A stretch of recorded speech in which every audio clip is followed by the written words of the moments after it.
George Kambosos activates the rematch clause with Devin Haney. He says, I know I can beat Devin Haney. So I'm going to quote him here. He said, yes, the rematch is happening 100%. I have activated the rematch clause. The Emperor is dead, but Ferocious is still alive, and I will be back. We haven't finalized the venue. There's options for Melbourne, Sydney, and Brisbane. It will be in Australia, which is great. I know I can win a rematch. I'll make some changes, and this is my destiny to show how great I am and get those belts back. I know I can beat Haney. My confidence hasn't been broken. On the day, Ferocious wasn't at his best. I was just off a touch, but no excuses.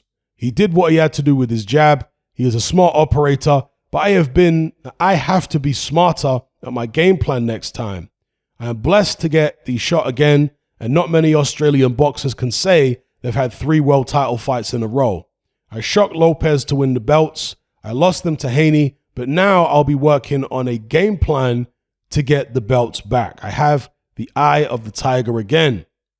I'm still the biggest name in Australian boxing. Oh, now he's talking about Tim Tszyu. Tim can barely get crowds to fights in Australia. The last time I checked, when did Tim Tszyu fight in front of 41,000 fans in a packed stadium? He can barely get 10,000 to his fights. It's small-time stuff. I'm happy for the critics to bag me and doubt me.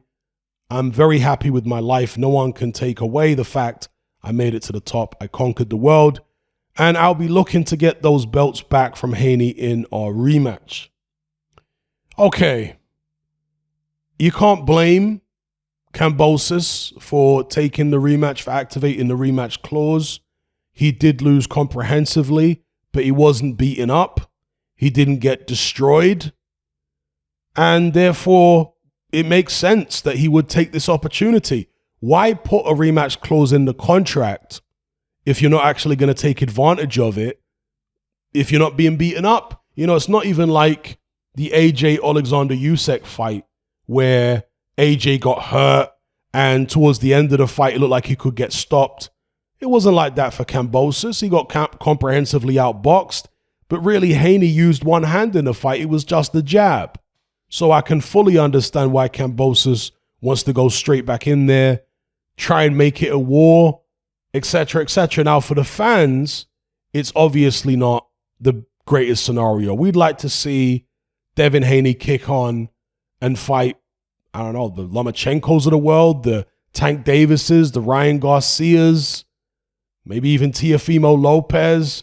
That's what we'd like to see Devin Haney do, but instead he's bogged down with this George Kambosos rematch, which not many fans really want to see. Perhaps there are people over there in Australia who want to see it, but from a neutral perspective, I can't imagine there are many who want to see this rematch because, again, the first fight was a comprehensive win for Devin Haney.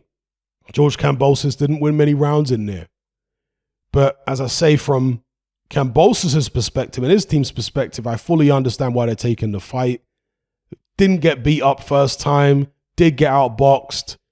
I guess they feel like if they apply more pressure, if they come in with a more aggressive game plan, not trying to be as technical, maybe they can get something done. And at the end of the day, from their perspective, again, why not take the rematch? Do you know what I mean? Why not take it? They didn't get beat up. So you might as well go in there and gamble, swing for the fences, try to hurt this guy. Devin Haney has been hurt before, so try and do it. Now, George Kambosos has come in for a lot of criticism following that Devin Haney defeat. There were people saying that Kambosos was a one-hit wonder, that the Lopez fight flattered him. Personally, I think it's a bit premature to say that. I just think it's a case of styles make fights. George Kambosos may be a guy who struggles with slick boxers. People talk about the Lee Selby fight. In fact, I saw an interview with Shane McGuigan where he was talking about the Lee Selby fight, and he predicted that Haney would outbox Kambosos quite easily, partly based on what happened in the Lee Selby fight, because he just saw that Kambosos struggles with slickness. A guy like Teofimo Lopez, of course, isn't very slick. He's more of a boxer puncher. He can box, of course, but he doesn't have that shoulder roll and all the elusiveness of a Devin Haney. So he was a guy a little bit easier for Kambosos to get to because of his aggression and his overconfidence and what have you. If Kambosos were to go in there against Lopez again, I'm not necessarily saying that Kambosos would win, but I would expect another competitive fight. I would not expect Lopez to be able to out-slick Kambosos the way that Devin Haney did. I would expect it to be another tough fight for Lopez because, again, styles make fights. I don't think it's a case of Kambosos is just not very good and he was a one-hit wonder against Lopez. No, I don't think it's that. I just think his style works better against the Lopez than it does against the slickster like Devin Haney. That's my take on it. Give me your take in the comment section below. And of course, let me know what you think about him activating the rematch clause for Haney. Do you think he can do anything different in the rematch or enough different in the rematch to actually win? Or do you think it's going to be very similar to last time out? Perhaps if George Kambosos is more aggressive and more reckless, he gets caught with more shots. Do you think there's the possibility that Haney actually stops him in a rematch? Let me know in the comment section.